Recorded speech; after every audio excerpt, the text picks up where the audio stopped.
Good morning sa inyo lahat mga kapwa kong mga security guard. Tayo po ngayon ay nandito sa kung saan ako nag-duty dito sa parting Sambales. Ito po ang aking area ng dutyan. Pag gabi nasa subdivision ako, dyan ako sa kabila.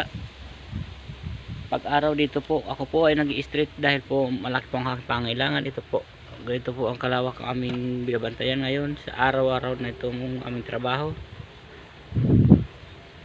Ito po, masipagan lang dito. Kung kayo masipag, malaki ang kikitain ninyo sa pag-duty. Ito po, hanggang kaya dutyhan ko dahil kaysa naman itutulog mo lang kung di ka din lang makatulog, sobrang init, i-duty mo na lang para sa sa overtime mo. Ito po, mag-uuti ako. Yan, kagabi dyan ako sa kabila sa Camellia Subic. Dyan ako dati sa kabila dyan ako sa kabila sa loob dyan ako nag-duty. Tapos nag-out ako, dito ako lumipat sa kabila dahil wala pong tao, kulang. Ang hirap ng maging isang officer pag walang tao, kailangan ikaw ang duty. Ito po,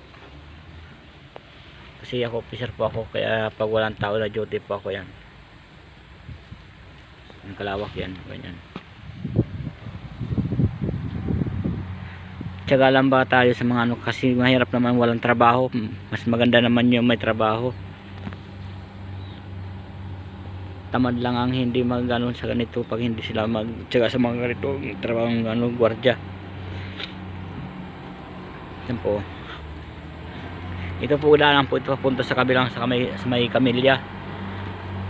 Diyan ako kahagabi. Papakita ko sa inyo. Yan o. Diyan po ako kagabi, diyan ako naka-duty. Tapos ngayon naman dito po sa Damuhan. Yan, may sniper po sa taas yung doon, sa taas isang kasama akong gwardiya. Matagal na rin ako nagsikyo, mga 7 years ako. Tapos nagpahinga ako ng 1 taon, tapos bumalik din lang ako.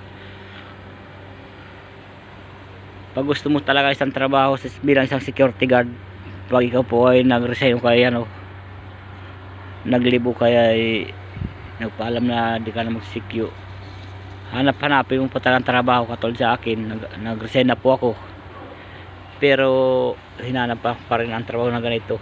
At ako po tinawagan dati rin ng agency ko kasi wala akong violation sa mga rules ng security guard. Lahat naman nasusunod ko. Yan, kumbaga hindi ako katulad ng ibang secure ng mga pasaway, samantala ako kung anong trabaho lang. Yan. Hanggang dito muna ang aking video mga kaibigan, mga kapwa akong security guard. Kung kayo po mag security guard, magtyaga lang kayo. Katulad sa akin, tyaga lang. Hanggang dito muna ang aking video. Sa mga hindi pa nakapag-subscribe sa aking YouTube channel, paki-subscribe naman, Arnold Cano channel. Maraming salamat sa inyo.